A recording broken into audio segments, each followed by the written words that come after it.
This is the GEEKOM XT13 Pro, and here are some of my favorite things about it. First is the design of this guy. I love the size. It's very compact and easy to throw in a bag and travel with. I've had similar mini PCs, but this is by far the most portable PC I've ever held with an amazing amount of power packed in. But before we get into what power this thing has, we have to appreciate the unboxing experience. This PC is absolutely adorable. It comes in this really nice packaging, keeping everything nice and safe, and a 3-year warranty.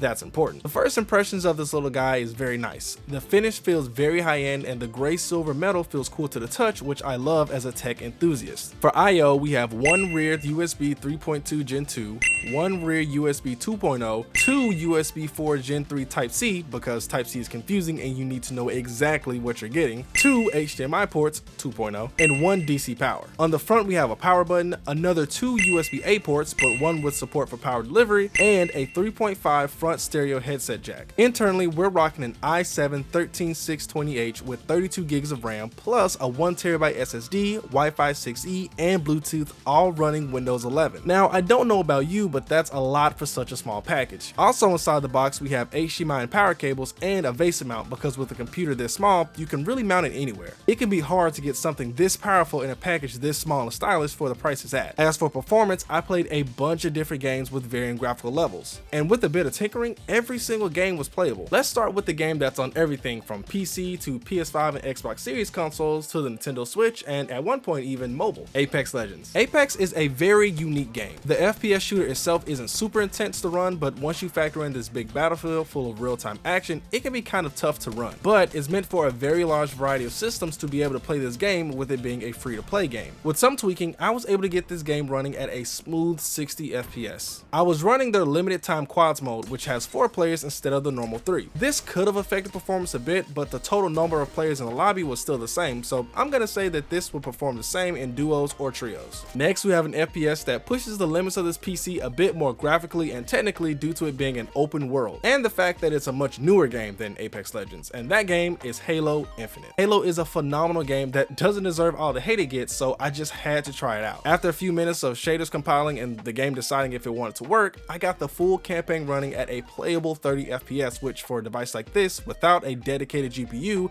that's amazing. I was grappling across the map and shooting aliens everywhere without a hitch. Of course, I'd prefer 60 FPS in a game like this, but for the overall package of the GEEKOM XT13 Pro, this is incredibly impressive. One of the games I wanted to try and was definitely sure this PC could handle without a hitch is Hades 2. It's a beautiful indie game full of color, enemies, new rooms, and new levels every few seconds, with its predecessor actually having been released on mobile recently. This game ran at a smooth 60 plus FPS. It doesn't have an in-game FPS counter, but eyeballing it, I could tell I was hitting 60 and possibly higher. This game and other indies are usually made for lower end PCs or something like the Nintendo Switch. Not only does this game run great and look absolutely beautiful, since it's only on PC at the moment, I have one of the only ways to play it portably. When it comes to gaming, emulation, indie games, and even most AAA games, this will give you a solid 60 FPS thanks for the beefy specs inside this little guy. For select AAA games, you can get close to or right at 30 FPS. There are some games that will require a bit more power, but for most games at or around 1080p, you're getting playable frames in a nice, neat little package. I am beyond impressed. If your main focus is productivity, this PC can handle it too. I edit my videos in DaVinci Resolve, which is known to be a bit of a resource hog, but with this PC, I was able to scrub my timeline and take care of any and all edits with this PC, even with 4K footage. Adobe Suite also works great on this PC, another set of applications that you normally need something beefier to handle. If you're interested in this PC, be sure to go to geekompc.com, scroll down to the mini gaming PC section, and choose the configuration that fits you best. For a little extra discount, be sure to enter code 15GEEKOM for 15% off. But hurry,